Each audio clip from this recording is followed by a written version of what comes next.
Okay, update. I don't know what I updated you guys on last time because I never checked my own YouTube to see where I am. But I'm waiting on a new front tire. I'm gonna buy a new rear wheel because a bunch of reasons. Mainly, there's a Mavic Crossline for $80 near me, and it comes with a front tire and a rear tire. And both of them are my preferred tires. But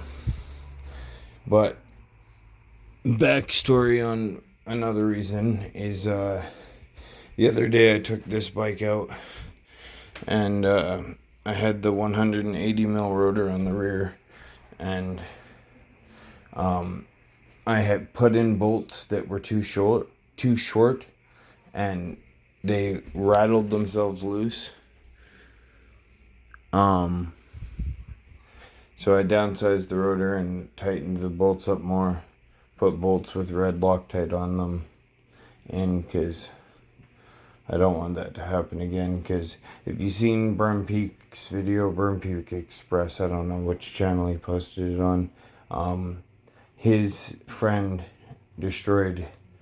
almost destroyed his hub, and the damage looked very similar. So I just followed his directions directly, and I was able to mount a 160 mil rotor no problem. I will be mounting the 180 floating rotor again. I didn't have the floating rotor here. This is the floating rotor 180. I didn't have this installed, obviously, because it's still in perfect shape, thank God. But this is going to be my rear rotor on the Mavic Crossline wheel. Thankfully, it's still in good shape. This is the rotor. It was brand new-ish. It was just past the burn-in period, as you can see. But that's what happened to the rotor. And there was 6 bolts in there too, which is weird why it only mangled 2 holes on the hub and 1 hole on the rotor. And that's my sister's bike. I think I did a video on that already. SRAM X5 9-speed with a 34 tooth oval chainring, and then pedals that personally I would never rep, but I know is gonna slip pedals a lot, and she's got delicate shins. But that's the seat I got for her bike. I'll show you again in a sec, the seat that's on my bike now that used to be on hers. And then it's got the matching tires, matching rims, and I'm stoked. Mechanical disc brakes, because I don't want to have to flip and go out to her and bleed her brakes and stuff. But they're the easiest to actuate. They're Hayes MX3, and they were personally what I used to run before I knew how to bleed brakes. Yeah, red cables.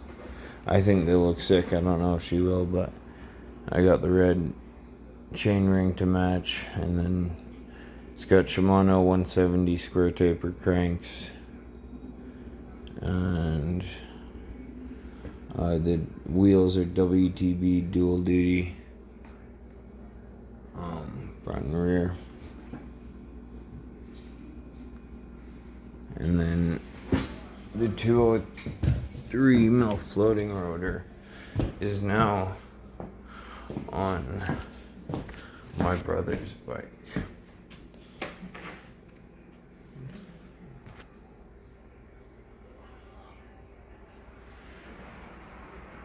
And I stole the right lever from here, so I put a left lever on here. He never rides his bike anyways. I hope he will once he gets more healed from his surgery. But they've got the 2-piece external bearing bottom bracket, Holotech style cranks, and then FSA gravity bars, bike grips with a DD clamp because the bike grip clamp broke. Rock Bros. I love these grips though, other than the clamps are usually bad. And then this Truvative stem, I don't know how I feel about that. It's one like M8 bolt. I don't know how I feel about that. It's M8, which is the biggest fastener I've ever seen on a stem, but one of them scares me. And then I got that stem originally came on my sister's bike, but I got her almost the exact same one, but double bolt. And then Cane Creek headset. And the RockShox dart forks. Not a fan. But this is how easy it is to pull the... Here, pinky. That's how easy it is to pull the rear brakes and the front brakes too. Here, I'll show you too, just for clarification.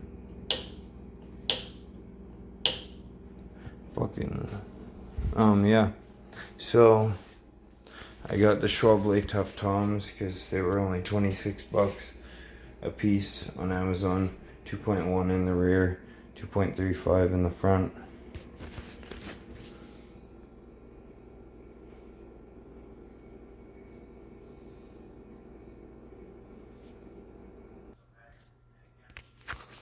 And then this is the seat that came off that bike, Bontrager. And then these pedals are broken in now and they're mint, still no play.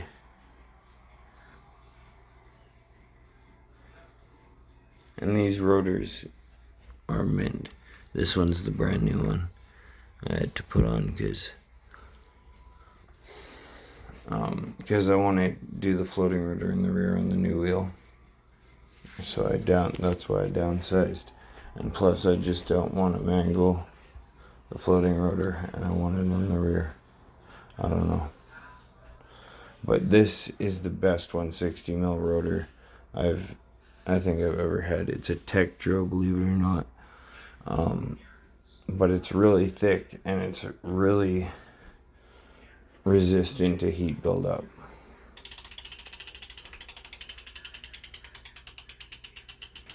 But yeah, you hear that engagement on this Quando hub.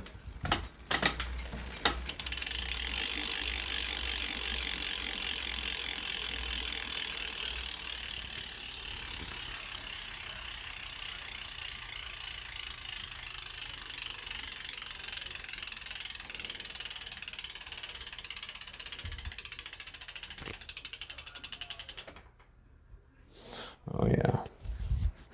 Okay, mint. Now I'm gonna fasten down the rear caliper.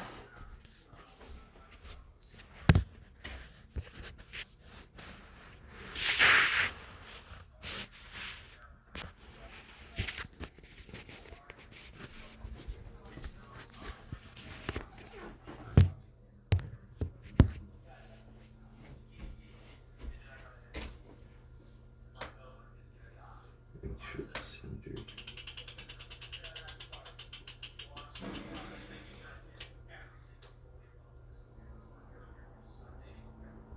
And the important thing is when you're first tightening it down, you want to have the Allen key in this position so there's less torque and it won't jerk the caliper, most likely. I've only ever had it jerk one caliper. And then what you want to do after you've gotten it as tight as you can with the vertical position, switch to the horizontal and tighten it down a good amount. You want your calipers tight.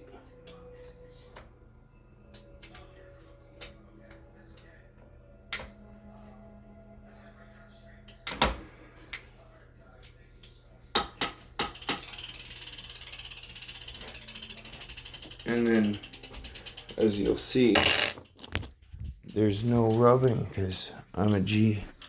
Huh, I'm a poet and I didn't even know it.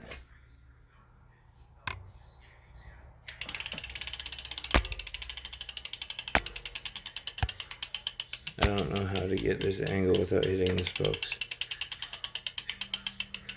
But I'm sure you can tell because a seasoned, at least rider, will know that you'll hear it.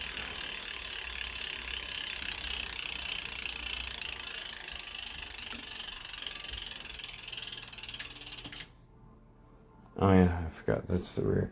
So let's see how good these brakes are, bro.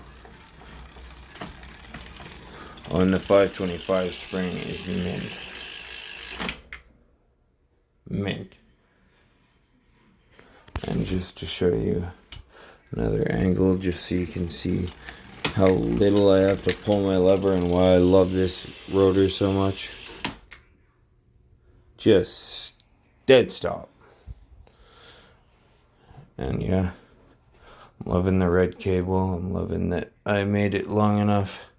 And I can't suggest these high-rise bars enough.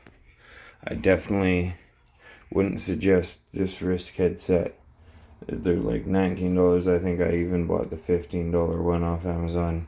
So it's like slightly cheaper. It doesn't have the Risk logo on the dust cover. But it still has Riding is my life.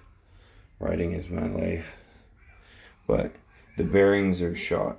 Like, they're brand new, but they're very... You can probably hear that. And the funny thing is that the fork and the dust cover aren't touching the bearing cups in any rotation. Any part of the rotation. So, they are literally just the bearings.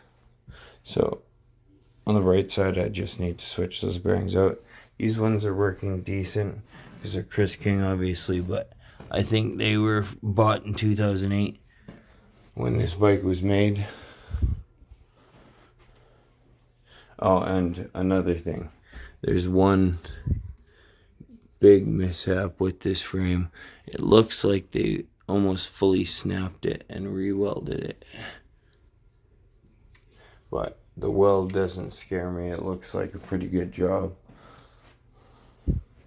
And this is a weird frame. It's welded down the middle, like it's two different tubes. It's welded on the bottom too, the whole way around. So it's almost like it's two different tubes, but then the bottom is one. Confusing. I love this though. It's 2008 Nomad, obviously. I don't know why I keep saying obviously. It's not obvious to everyone, sorry. My teacher always told me that. One of my favorite teachers always told me something that's easy for you might be difficult for someone else. So never say out loud that something is a no-brainer or something like that. Anyways, that stuck with me. Not very well, I guess. Yeah, I guess so. I haven't done drivetrain check, so I'll shift the drivetrain once or twice for you.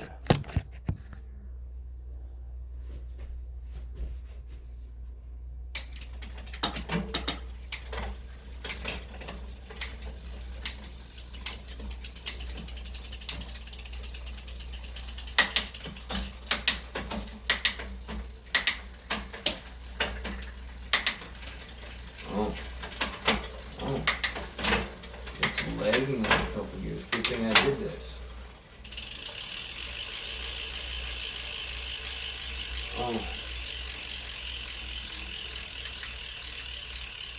Turn the barrel adjuster out.